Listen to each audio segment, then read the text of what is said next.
Her daughter-in-law called her a witch while standing under her roof. Lucy Price, retired drama teacher and widow, didn't blink. Andrew, her only son, stirred his coffee like he hadn't heard a word. By the end of the month, both would be out of her house for good. She'd been their mother, their host, their safety net, until she became their landlord with a deadline. And when they reached for her home, the trust documents would slam the door in their faces. Before we begin, may I ask, where in this big, beautiful world are you listening from? It's always a quiet honor to know who's sharing this space. Drop it in the comments, and don't forget to subscribe. Lucy stepped across the threshold, cane tapping once against the oak floor. Noon light spilled through the sheer curtains in neat rectangles, dust drifting like lazy sparks. The air carried the warm scent of coffee and lemon oil, her morning ritual, though the counter she had polished gleamed with unfamiliar fingerprints. Vanessa stood at the island, arms crossed, eyes narrowed in a measuring sort of way. "You walk like a witch," Vanessa said, not quite under her breath, the syllables sharp enough to reach Andrew, who stood by the fridge pretending to study the calendar. Andrew didn't look at his mother.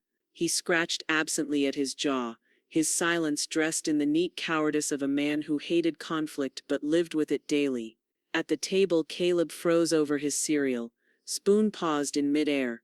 He glanced from his mother to his grandmother, then dropped his gaze to the milk as if hoping the silver bowl could swallow him whole. Lucy's mouth curved into a smile that was thin and exact. She'd learned long ago how to use a smile like a drawn curtain, enough to hide the scene playing behind it. Her cane tapped again on the floor, a quiet metronome only she followed. "Morning," she said, her tone even. Vanessa's lips tightened. "It's almost noon." Then the days had time to warm up. Lucy replied. She moved toward the counter with steady grace, the kind that came from owning one's pace rather than apologizing for it. The limp was an old injury from a winter stage production gone wrong, but it was hers, and she wore it without shame. Andrew muttered something about running late and began shuffling papers. He had no need to shuffle. He pressed a quick kiss to the air near Vanessa's cheek. Still, he didn't meet his mother's eyes. Caleb broke the quiet with a small gesture, nudging a plate toward her. "I saved you the last croissant," he said. Lucy took it, tearing it open. Steam unfurled into the lemon-scented air. "Thank you, darling," she said, letting the buttery richness dissolve on her tongue. Vanessa watched her eat, an appraisal in every blink. The island was strewn with glossy paint swatches and catalog, a scatter of someone else's vision for her home. "Andrew," Vanessa said, still looking at Lucy, "we should pick up samples this weekend. I'm thinking sage for the dining room. Something cleaner." Her eyes flicked to the oil portraits above the buffet. "Less haunted." Lucy's fingers traced a crumb across her palm. "Sage is for warding off bad energy," she said lightly. "We could use it." Vanessa's smile widened but cooled. "Or for witches." She pushed a catalog toward Lucy. "Just so we're on the same page." Caleb shifted in his chair, the wood legs scratching the floor. "Mom, it's fine," Lucy said, nudging the catalog back with a single finger, the tap of her rings against the glossy paper sounding like punctuation. "Paint fades. Houses remember." Outside, cicadas buzzed, their chorus rising in the August heat. Spanish moss draped the live oaks like old lace, and sunlight poured across the wide wraparound porch. The house had stood through storms and still nights. It knew her and she knew it. Vanessa was a visitor here no matter what she thought. Andrew exhaled, almost a sigh. "Let's not argue," he said to no one in particular. "Who's arguing?" Vanessa's voice was honey over steel. "It's just a fact. People with canes should be careful." She brushed her wrist so the face of her fitness tracker caught the light. Lucy met her gaze evenly. "I am careful. I choose where I step." Vanessa rolled her eyes and picked up her keys, the metallic jingle sharp in the quiet. "I have a class at 4, she said to Andrew. To Lucy she left only a final assessing glance before disappearing through the back door. The faint perfume she wore, white florals with a synthetic edge, hung in the air after her. The room settled into stillness. Andrew muttered something about needing to make a call and left. Caleb kept his eyes on his cereal, though his shoulders had gone stiff. That night, Lucy sat at Martha's kitchen table. Martha poured 2 glasses of wine and slid one across. "Sounds like she's asking for a performance," she said with a sly grin. Before Lucy could answer, her phone lit up on the table. Stephen's name glowed on the screen. He had news about the deed. Stephen Wade's voice carried the calm authority of a man who had seen 1,000 bad assumptions collapse under the weight of paperwork. "The deed is in your name alone, Lucy," he said, sliding a cream folder across his mahogany desk. The brass desk lamp cast a pool of warm light over the document, making her signature from 28 years ago gleam faintly in blue ink. No joint tenancy, no co-ownership, no survivorship clause. Andrew and Vanessa have no legal claim. None. Lucy let her palm rest on the paper, feeling the faint ridge of the embossed county seal. It was like touching her own pulse. Not even after, she didn't finish the sentence. The office still smelled faintly of her husband's cologne in her memory. Stephen shook his head. "You never filed an amended deed after your husband passed. Title's been clean and uninterrupted since the day you bought it together." The words settled in her chest with the weight of a loaded key. For years she'd tolerated Vanessa's uninvited suggestions about our house. The pronoun always barbed. Now she could see it in writing. Theirs was only an assumption, not a fact. Martha, seated beside her in a plum-colored scarf, leaned forward, bracelets chiming. "You should put it in a living trust," she said.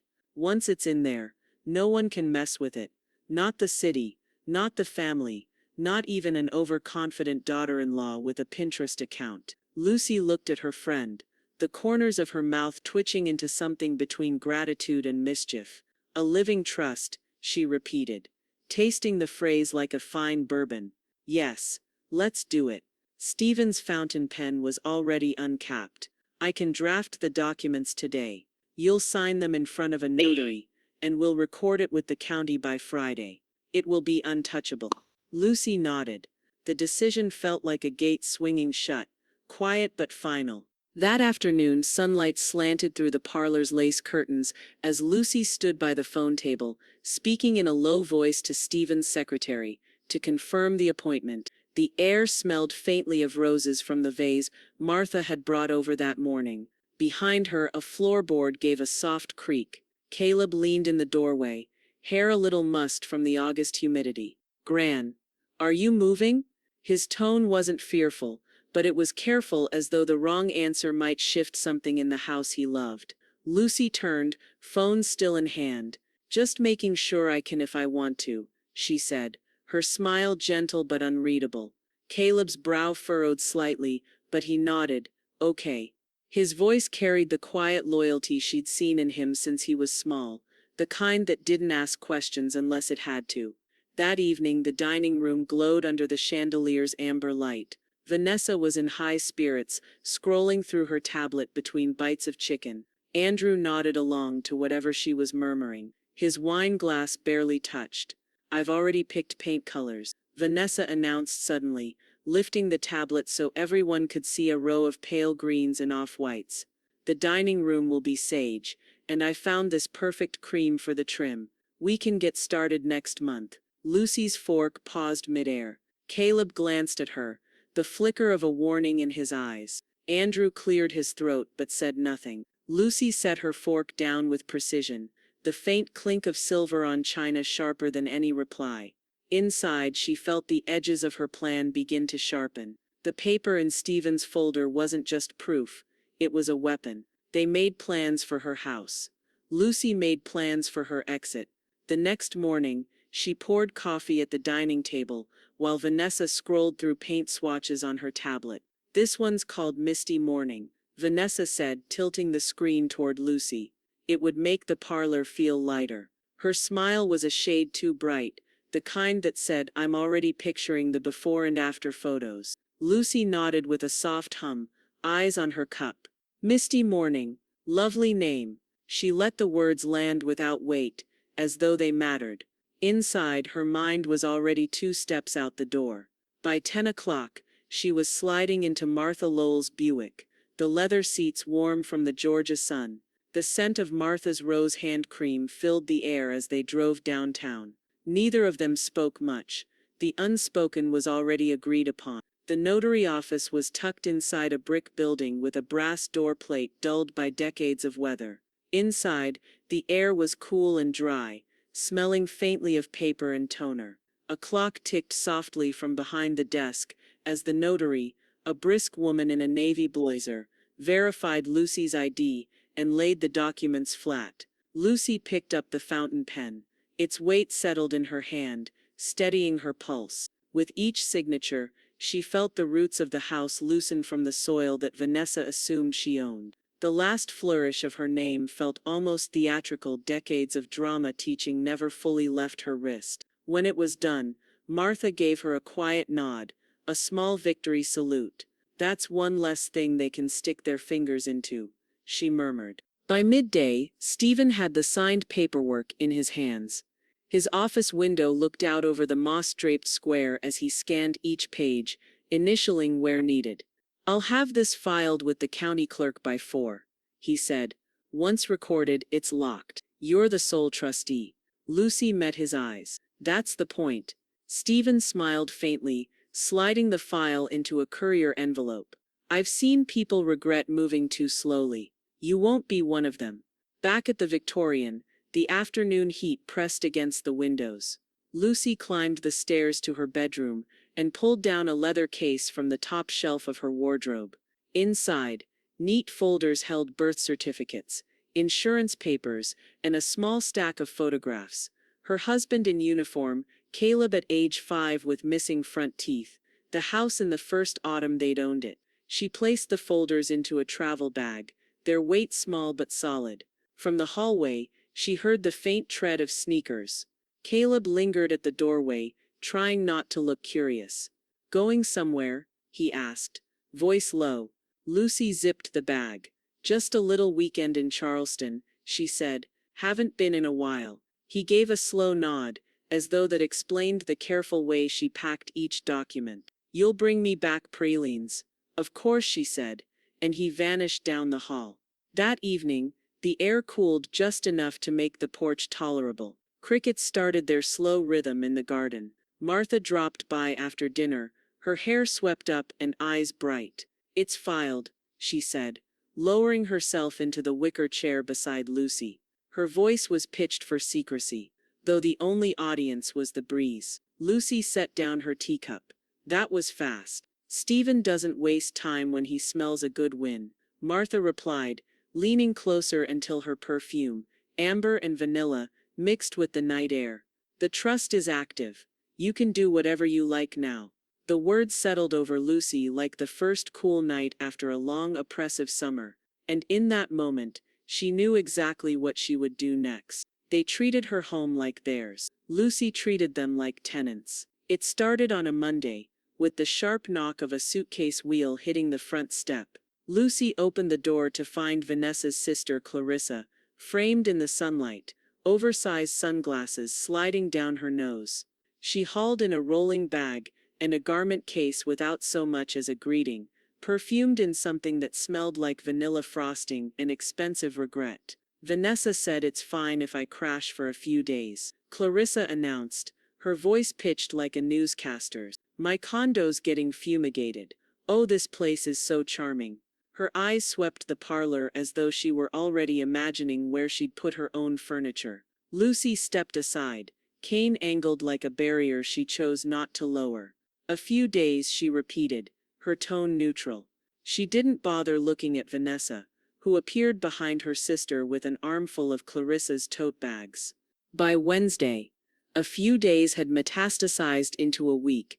Clarissa commandeered the upstairs bathroom, leaving damp towels draped like surrender flags over the banister. The kitchen counters, once scrubbed to a soft shine, grew sticky with half-empty coffee mugs, crumbs, and the faint sourness of spilled orange juice that no one mopped up. Laundry baskets overflowed in the hallway, the air thick with a blend of detergent and body spray.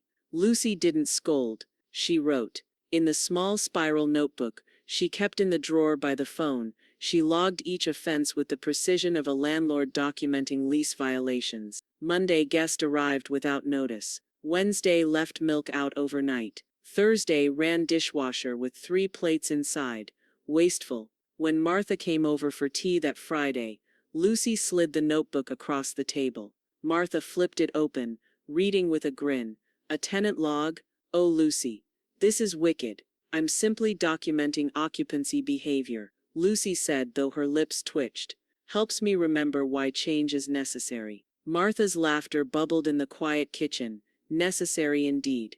On Saturday afternoon, Caleb found Lucy in the garden, pruning the rosebush by the fence. The August sun hung heavy, cicadas buzzing in the trees. He bent to pick up the fallen clippings, careful to avoid the thorns. Sorry about Aunt Clarissa, he said quietly. She's loud.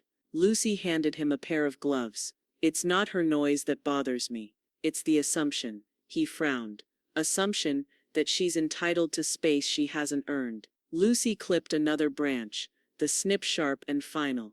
But it won't be like this forever. Caleb studied her, the way a 17-year-old tries to read between adult sentences. He didn't press. That evening, Clarissa hosted herself in Lucy's living room, feet propped on the ottoman, a glass of white wine sweating onto the coaster. Vanessa perched beside her, laughing a little too loudly at a story about someone's disastrous blind date. Lucy passed through the room without slowing, cane tapping once on the hardwood. Neither woman looked up.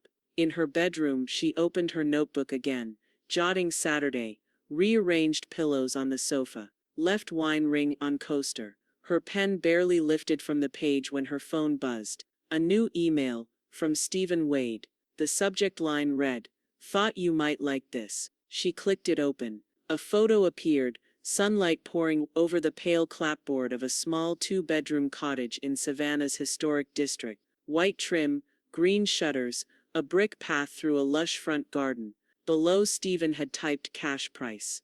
Available immediately, no listing yet, private offer only. Lucy stared at the image, feeling the same slow thrill she used to get before the curtain rose on opening night. Downstairs, Clarissa's laughter rang out again, too loud, too certain she belonged. Lucy closed the notebook, slid it into the nightstand, and let her gaze rest on the cottage picture one more time. Her next act was already taking shape. 2 days after Stephen's email, she stood with Martha in front of the cottage, sunlight spilling over its clapboard walls like a blessing no one had yet claimed. The brick walkway crunched under their shoes as they stepped through a gate framed by climbing jasmine. The air smelled sweet, faintly citrusy, like the memory of a summer wedding. The house was smaller than the Victorian, but not diminished. Every line of it looked intentional, every corner touched by care. The shutters were green, the front door a deep, confident red. Inside, the living room opened like a sigh. Wide plank floors glowed honey gold, the walls painted a warm cream. Light from tall windows pooled across a faded oriental rug, the dust motes drifting lazily as if they'd been caught in a trance. Lucy felt her shoulders loosen without permission. Martha walked slowly, fingertips grazing the fireplace mantel. "Feels like it's been waiting for someone," she said. Lucy nodded, her gaze catching on the kitchen at the back, a bright sunlit space with a farmhouse sink and glass front cabinets. A vase of fresh daisies sat on the counter, their scent mingling with the faint tang of lemon cleaner. She could see herself here, mornings quiet except for the sound of the kettle, the front garden alive with birds. Stephen met them in the dining nook, a manila folder in hand. "If you sell the Victorian," he said, "you can buy this outright. No mortgage, no debt. You'd even have some left for renovations if you wanted." Lucy turned toward the windows, imagining the curtains open, the garden beyond in full bloom. "I don't want renovations," she said softly. "It's perfect as it is." Martha tilted her head. "You're not even going to sleep on it." "I've been sleeping on it for years," Lucy said. "I just didn't know the address until now." Stephen slid the purchase agreement onto the table. "Then let's make it yours before anyone else sees it." The pen felt heavier than it should have, but the moment she pressed it to the page, the weight shifted, like a locked door swinging wide. When she set it down, the cottage belonged to her future, if not yet her present. That night, the Victorians smelled of rosemary chicken and tension. Vanessa had cooked, which was rare enough to be suspicious. The dining table gleamed under the chandelier, the silverware aligned as if for a magazine shoot. Halfway through the meal, Vanessa dabbed her mouth with a linen napkin and leaned toward Andrew.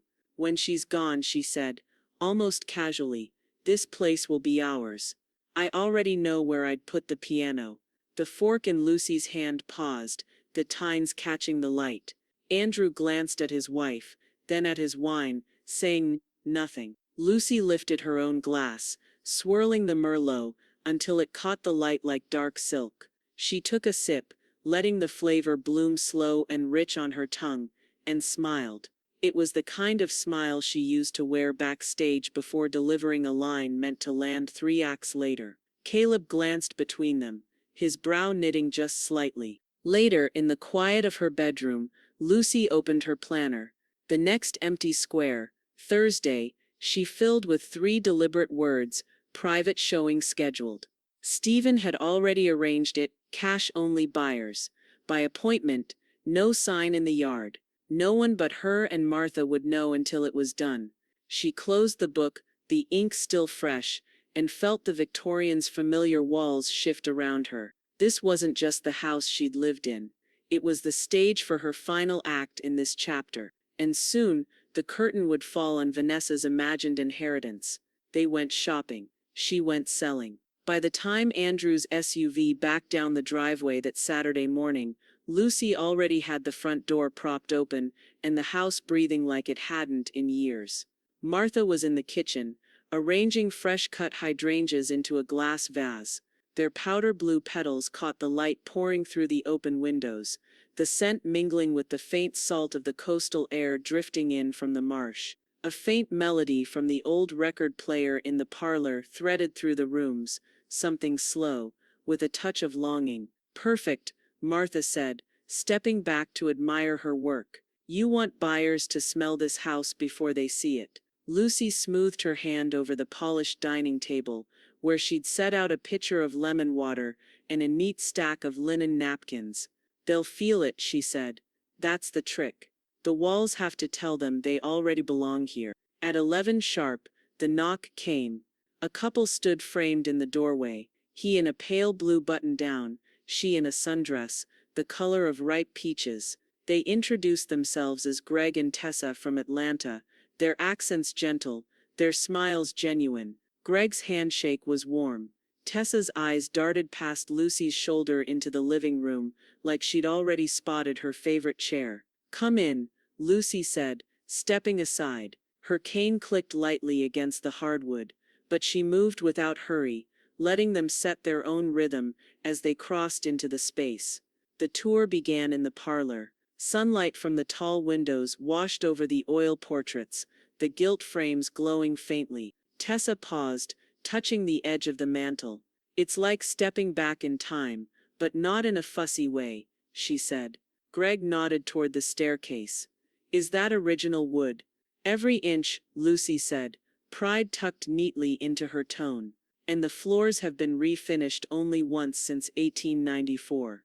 In the kitchen, Tessa ran her fingers over the farmhouse sink. "I can see us hosting holidays here," she murmured to Greg. Lucy pretended not to hear, though the corner of her mouth curved. The Victorian was already seducing them. Martha trailed behind, fluffing pillows and opening doors just before the couple reached them.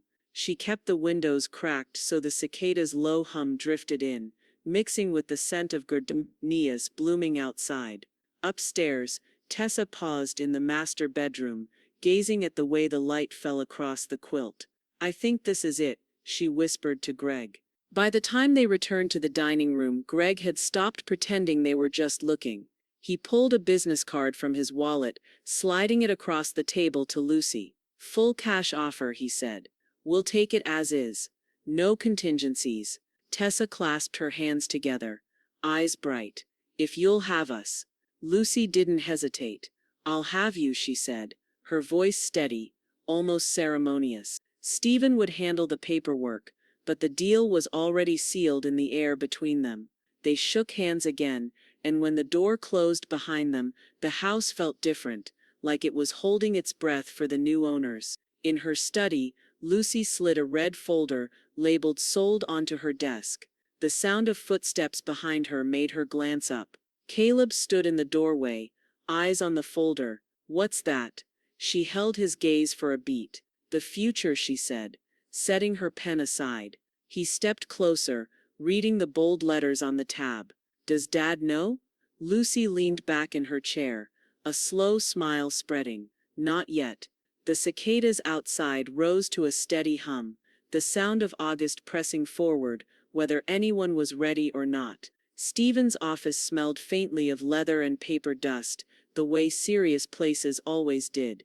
The sales contract lay in front of her like a gauntlet thrown, each page crisply printed, each clause a nail sealing the coffin of Andrew and Vanessa's expectations. Stephen adjusted his glasses. 30-day close, he said. "Buyers are solid, cash in escrow the moment we sign." Lucy's pen hovered for half a heartbeat before she began. Her signature flowed steady across the first page, then the next, her initials marking every corner like quiet territorial flags.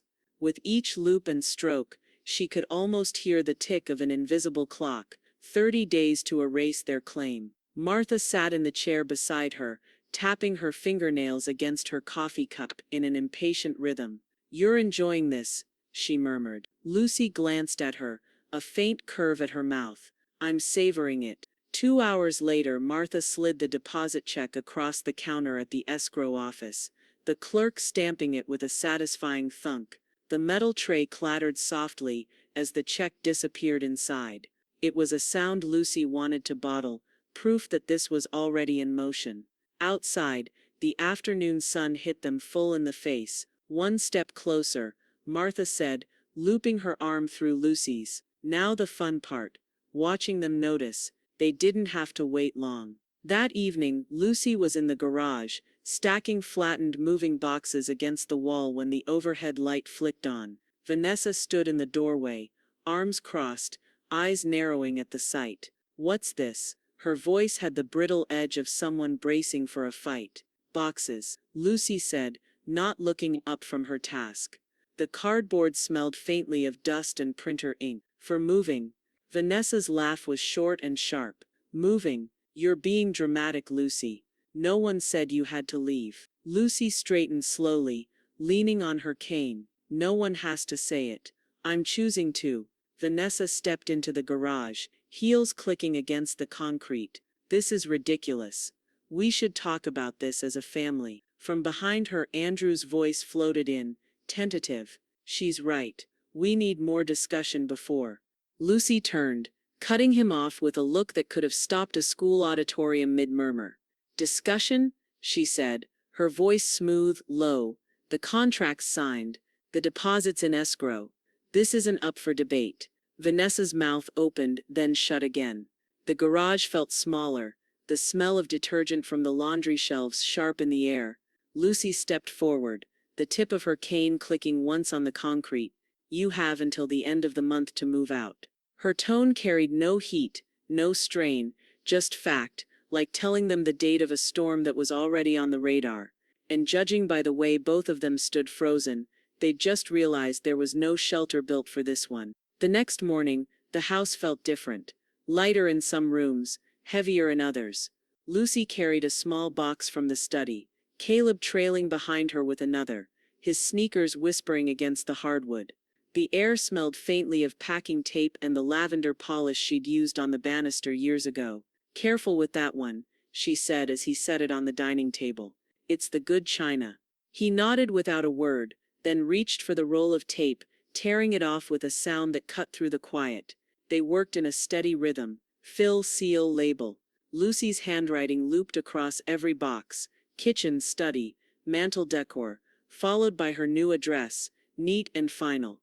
By noon she turned the key in the lock of the master bedroom. The click echoed down the hall. She slipped the key into her pocket, feeling the small weight of it like a promise. A second lock slid into place on the office door, shutting away her filing cabinets and her husband's desk. Those rooms belonged to her until the very last day.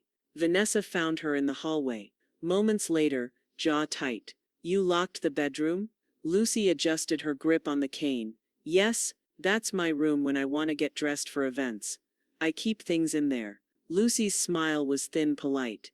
Not anymore. She stepped past her daughter-in-law, the faint scent of Vanessa's perfume following her like a misplaced claim.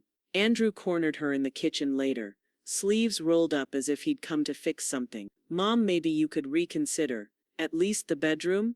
It just makes things tense. Lucy set a box labeled glassware onto the counter. It's already tense, Andrew. I'm just giving it boundaries. His sigh was long drawn out. You don't have to do all this so fast. Fast, she said, meeting his eyes. 30 days is not fast when you've been planning for years. He didn't have an answer for that. That afternoon, Martha arrived, her arms full of bubble wrap rolls and a grocery bag with sandwiches. Fuel, she announced, dropping the bag on the counter. And protection for the crystal. Not for you, though I'd bring armor if I thought you needed it. They packed side by side in the living room, the air punctuated by the crinkle of bubble wrap and the soft thud of books going into boxes. Sunlight slid across the floor, touching the dust motes that rose with each movement. Caleb came in with another stack of flattened boxes. Where do you want these? By the front window, Lucy said, tapping her pen against a box to mark the label. And hand me that marker. He passed it to her, and she wrote the new address again, each letter deliberate, as if the ink itself could stake her claim. By evening, the house was lined with neat towers of sealed boxes, their black marker labels like small declarations of independence. The echo in the hallways grew sharper with each emptied shelf. Lucy moved through it all with quiet purpose, her cane keeping steady time against the wood. Vanessa's voice came before she appeared. You've lost it, she snapped, stepping into the living room. Her eyes swept the boxes like they were barricades. You'll regret this, witch. The word hung in the air, jagged and sour. Caleb stiffened, his hands curling slightly at his sides. Martha, from her seat by the window, didn't flinch, just watched Vanessa with the expression of someone who'd already decided which side she'd stand on in a storm. Lucy didn't answer. She didn't need to. The locks were in place, the boxes were marked, and the clock was running down.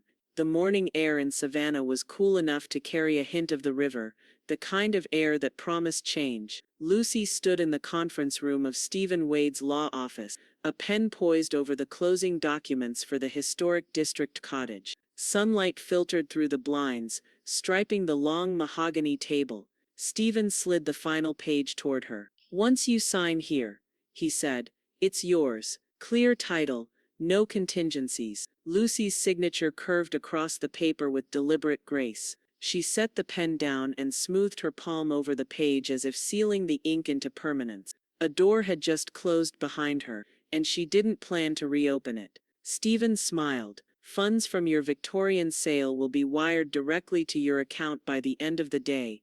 You'll have full liquidity for the move. That afternoon, Lucy sat at her desk in the Victorian study, the scent of cedar drawers and old paper surrounding her. She typed her new mailing address on a stack of change of address forms, the rhythmic click-click of the typewriter a small declaration in each line. The new address looked sharp on paper, like it had always belonged to her name. Caleb appeared in the doorway, hair damp from the humidity. Want me to start with the silver or the photo albums? Silver, she said, gesturing toward the dining cabinet. Wrap each piece twice. They worked in quiet efficiency, lifting, wrapping, taping, and stacking boxes labeled storage in block letters. The air filled with the papery rustle of tissue wrap and the faint metallic scent of polished silver. When the last box was sealed, Caleb glanced at her. Feels real now. It's been real for weeks, Lucy said. You're just catching up. The low rumble of a truck engine broke the quiet. Lucy looked out the front window just as the moving truck rolled up the driveway. The bold blue letters on its side might as well have been a billboard announcing her departure. Andrew emerged from the garage, stopping mid-step when he saw the truck doors swing open. His brow furrowed, mouth parting, as though he'd walked in on something private. Mom, what's going on? His voice carried more confusion than anger, but it was tightening fast. Before Lucy could answer, Vanessa stepped onto the porch, coffee mug in hand. Her eyes swept over the truck, the dolly, the uniformed movers. She gripped the mug like it was the only thing keeping her from shattering. "You didn't say today," Vanessa said, voice flat. "I didn't need to," Lucy replied, her tone as even as the breeze pushing through the moss outside. She turned to the movers.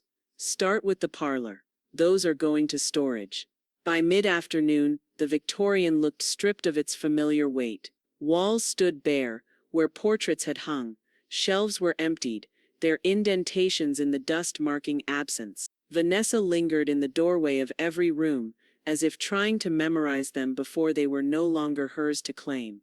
Andrew kept retreating to the garage, reappearing with the same bewildered expression each time. Lucy supervised from the hallway, cane in one hand, a small manila envelope in the other.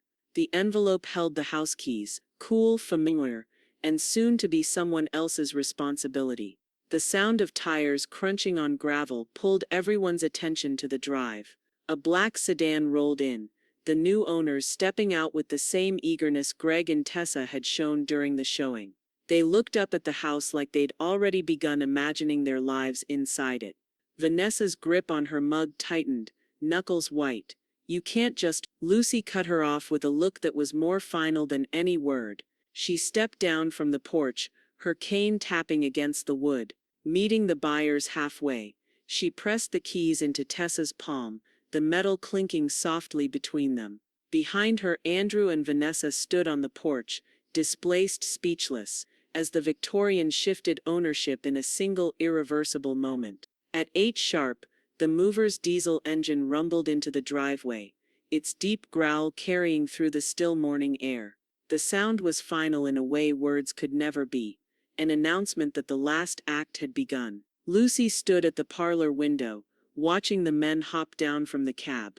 They wore navy t-shirts and work gloves, their boots already dusted from the gravel. She'd booked them for the exact day she wanted, not the day Andrew had suggested, or the day Vanessa had once hinted might be more convenient. Morning, one of the movers called, tipping his cap. "Right on time," Lucy replied, stepping onto the porch. The boards creaked under her cane, and for a moment she felt the weight of all the years she'd spent walking that same path. Inside, Martha was already in the dining room, clipboard in hand, like she was directing a Broadway set change. "Kitchen boxes first," she told the crew. "Then furniture from the study. Fragile labels get extra padding." She turned to Lucy, offering a pen. "Sign these shut-off forms, so the utilities stop bleeding your bank account." The stack of papers smelled faintly of ink and copier toner. Lucy signed each with brisk precision, electricity, gas, water, all scheduled to end at midnight. One by one, the services that had kept the Victorian humming would go silent. Through the open window, they could hear Andrew and Vanessa talking in hurried, clipped tones outside by the garage. "I told you we should have looked earlier," Vanessa's voice carried, "and I told you I thought we had more time." Andrew shot back. Lucy allowed herself the smallest smile. They were scrambling now, calling realtors, scanning listings for rentals that didn't require a year-long lease. Time had shifted, and they weren't the ones holding the clock. By midday, the downstairs echoed with emptiness. Caleb slipped into the kitchen, his hands shoved into the pockets of his hoodie. He waited until Martha stepped outside with the movers before pulling a folded slip of paper from his pocket. "This is my new number," he said quietly, pressing it into Lucy's palm. "Just in case they. Lucy closed her fingers around the paper. "I'll keep it safe," she said. "And I'll use it." There was a flicker of relief in his eyes, before he ducked back out the door. When the last box was loaded, Lucy took her cane and stepped into the garden one final time. The late summer heat pressed close, the air heavy with the scent of roses and cut grass. The gravel path crunched beneath her feet as she traced the familiar route past the hydrangeas, past the old oak whose shade had been her husband's favorite reading spot. Every flower, every branch, seemed to stand in soft farewell. She paused by the bird bath, where sunlight shimmered across the water, and let the moment settle deep. This garden had been her refuge, her backdrop, and her stage. Now it was simply a gift she was leaving behind. At the gate, she slid the latch with a metallic click. The sound was sharp, satisfying. She stepped through and pulled it closed, turning the key in the lock. The chain rattled once, then went still. Martha was waiting by the moving truck, sunglasses perched high on her head. She glanced at the loaded cargo bay, then at Lucy. "You ready?" Lucy nodded once. "Let's go." Martha smirked as they climbed into her car. "You know," she said, starting the engine, "they're going to hate your new porch." The thought warmed Lucy more than the August sun. Whatever awaited her next, it was hers, and they'd never set foot on it. By the time the sun rose over the cobblestone streets of Savannah's historic district, the moving truck was already gone, leaving nothing behind but the scent of diesel and the faint indentation of tires in the gravel. Lucy stood at the edge of her new brick walkway, cane in hand, and took in the cottage, her cottage bathed in soft morning light. No one but Martha, Stephen, and the movers knew where she had gone.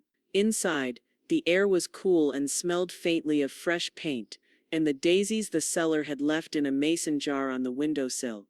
She unpacked slowly, deliberately, letting each object find its new place. A stack of books on the living room shelves, the old kettle on the stove, the photograph of her and her late husband on the mantel. There was no rush now, no footsteps behind her, no voices crowding the air. By mid-morning, the sound of tires crunching on the brick lane outside made her glance toward the front window. Martha's Buick eased into view, the trunk popping open.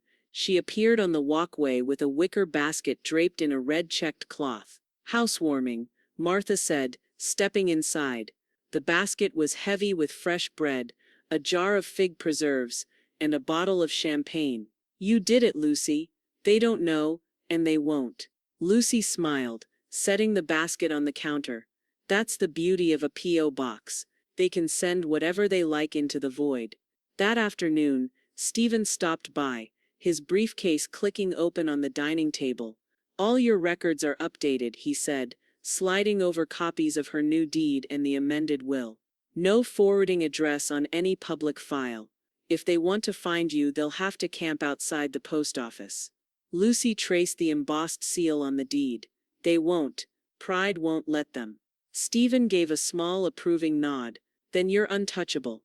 2 days later, Caleb's envelope arrived, slender with his slanted handwriting across the front. Inside was a thank you card in blue ink, "For teaching me what keeping your word really means. See you soon." Tucked inside the card was a pressed camellia from the Victorian's garden. Lucy set it on the mantel beside the photo of her husband. It was the only piece of the old house she'd brought that couldn't be boxed. By the end of the week, Lucy learned about Vanessa's reaction without ever hearing from her directly. Martha, over coffee, slid her phone across the table.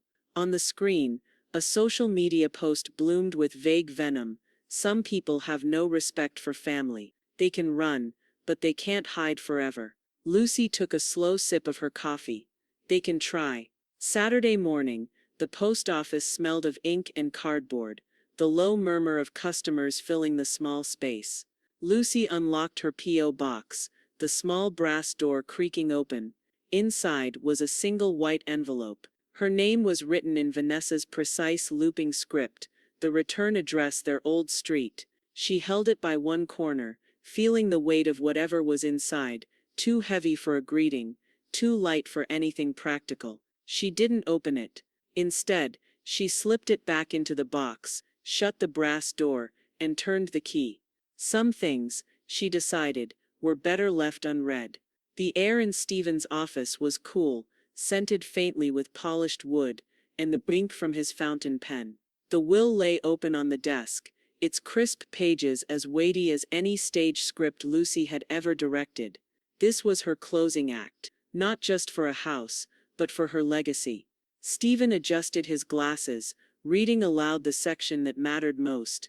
"Upon my death, I bequeath my residence and all property therein to my grandson, Caleb Price." He glanced up, still certain, more certain than I've ever been. Lucy said, her voice didn't waver. Vanessa's name was absent purposefully, irrevocably. Martha, sitting in the witness chair beside her, crossed her legs and smiled faintly. "I'll sign when you're ready," she said, her tone tinged with satisfaction. "And I'll sleep better knowing the deed and the will say the same thing." Lucy signed her name with deliberate care, each stroke a line drawn between the past and the future. Martha and Stephen added their signatures, the final thunk of Stephen's notary seal echoing in the room like a gavel strike. Back at the cottage, the will went into a small fireproof safe tucked neatly into the back of her bedroom closet. The safe's dial clicked under her fingers, the lock turning with the sound of permanence. She closed the door, feeling the slight thud as it shut, then let her hand rest on it a moment longer. There would be no rewrites to this script.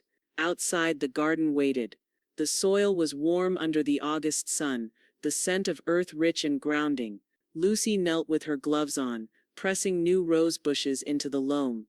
Their leaves were a bright, defiant green, the buds a deep crimson that would open just as autumn began to whisper through the city. "This is yours now," she murmured. Though whether she meant the garden, the house, or the life she'd built, she wasn't entirely sure. By late afternoon, sunlight spilled through the kitchen's wide window, bathing the table in gold. The air was thick with the smell of fresh coffee, and the steady tick of the clock was the only sound. She sat at the table, a book open in front of her, but found herself watching the dust motes drift lazily in the light instead of reading. This quiet, unclaimed time was the thing they could never have planned for her. They'd imagined an end that left her diminished dependent. Instead, she'd chosen a life scaled to her liking, with no one's shadow in the doorway. The phone rang, the sound breaking gently through the stillness. She reached for it, smiling when she saw Caleb's name on the screen. "Hi, darling," she said. On the other end, his voice was low, tinged with frustration. "They still don't get it, Gran." Lucy leaned back in her chair, looking out at the garden where the new roses caught the last of the sunlight. "They don't have to," she said softly. "They just have to live with it." There was a pause, then a quiet laugh from him. But Lucy could hear the truth in his silence. Andrew and Vanessa were still circling a loss they didn't understand, trying to imagine a way around it. Lucy's eyes stayed on the roses, the petals beginning to unfurl in the fading light. Whatever they thought, the future was already written, and it was far beyond their reach. Lucy sat at her kitchen table, the late morning sun spilling across the wood like warm honey. In front of her was a small, neatly stacked file, the deed to the cottage, the updated will, her investment account summary, and a ledger of savings. Every page was in order, every number exact. If life was a play, she had blocked every scene and memorized every cue. There was nothing left for chance to trip over. Outside, the street was hushed, except for the soft clop of a carriage horse a few blocks over. The air carried the faint salt of the river and the perfume of her newly planted roses.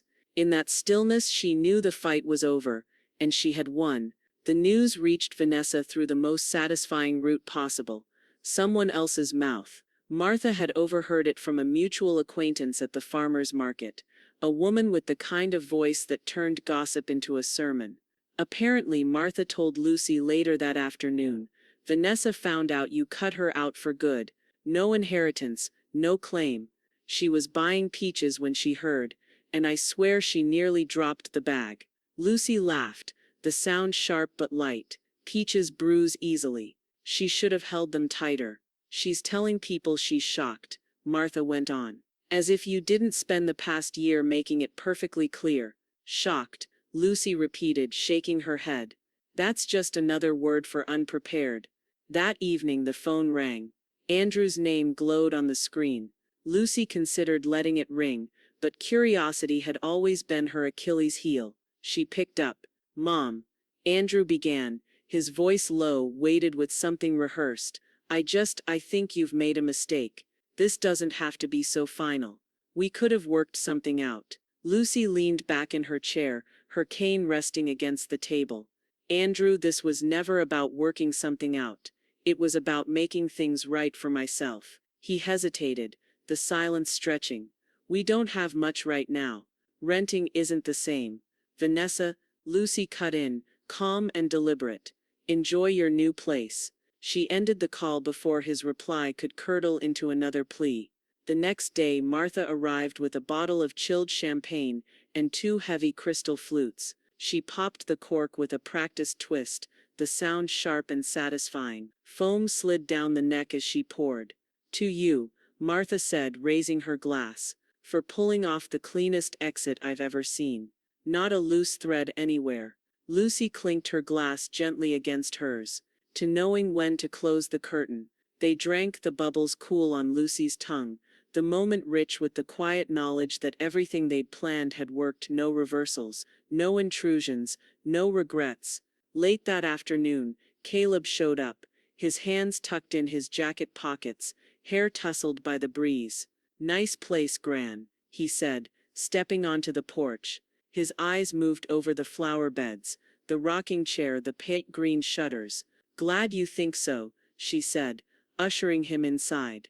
He followed her through the rooms, running his fingers along the polished wood banister, pausing in front of the mantel where the camellia he'd sent still lay pressed inside its frame. "You did it," he said finally. "You really got away." Lucy rested a hand on his shoulder. "Not away, Caleb. Forward." They sat together in the kitchen, sharing lemonade and the kind of conversation that only happens when no one else can overhear.